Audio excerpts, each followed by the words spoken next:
Corey Kispert was the first round pick of the Washington Wizards in this year's past draft. I think he's going to prove to be a very valuable piece to them moving forward. Now let's talk about Corey Kispert. 6'7", 220-pound forward, a 3-point shooting specialist. That's what he is. Could he develop into more? Maybe, but he's a 4-year guy. I don't think the ceiling is outrageously high for him. So let's just put it this way. Corey Kispert is not being drafted by the Washington Wizards to be their next all-star. That's not what this selection is.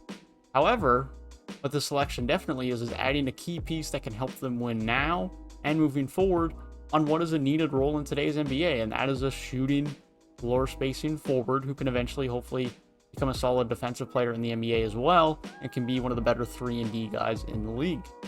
That's the hope here.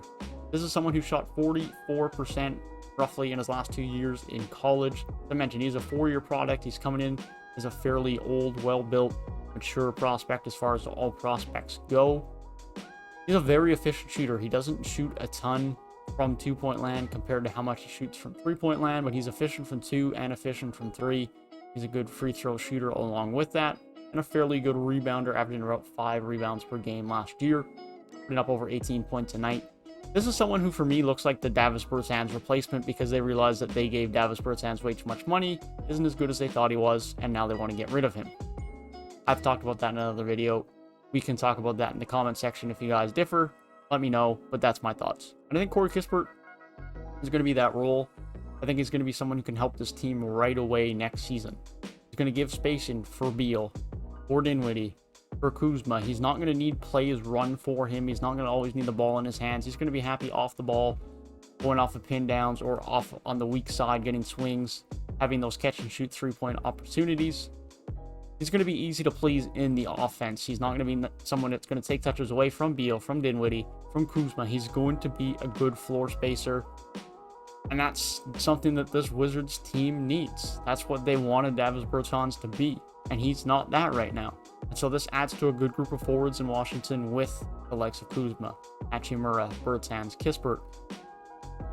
Now, I don't think Kispert has a ton of upside. I think what he is kind of what he is. Hopefully he can improve his defense to a fairly good level, and he can be a solid defensive player in the NBA. But I think he's going to be a very good 3-point shooter.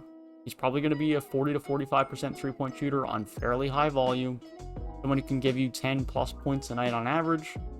A little bit of rebounding, and probably not a crazy amount else outside of that on the offensive end. He's not going to create his own shot a lot. He's not going to get a lot of his own ball screens or anything like that. And that's not to say that this is a bad pick, because I don't think it is. Being limited in your skill set isn't bad when you're extremely good at what you do. Look at Duncan Robinson. He's extremely valuable to Miami, and he just got paid a bag because of it. He's a 3-point shooter. And so I don't know if Corey Kispert is going to be Duncan Robinson levels or get Duncan Robinson money. I think Corey Kispert is going to play that similar type of role at the forward spot for the Washington Wizards. I don't think the upside is high, but I think his impact is going to be very important for this Washington Wizards team moving forward. And I think he has a very solid career ahead of him. That being said, that is my thoughts on Corey Kispert for the Washington Wizards next year and in the years to come. If you did enjoy the video, feel free to leave a like down below and subscribe to the channel if you are new. And if you want to hear my thoughts on other rookies or other young players in the league into next season, then be sure to click the box on the right-hand side of the screen. With that being said, I hope you guys have a great rest of your day, and I will see you guys in the next one.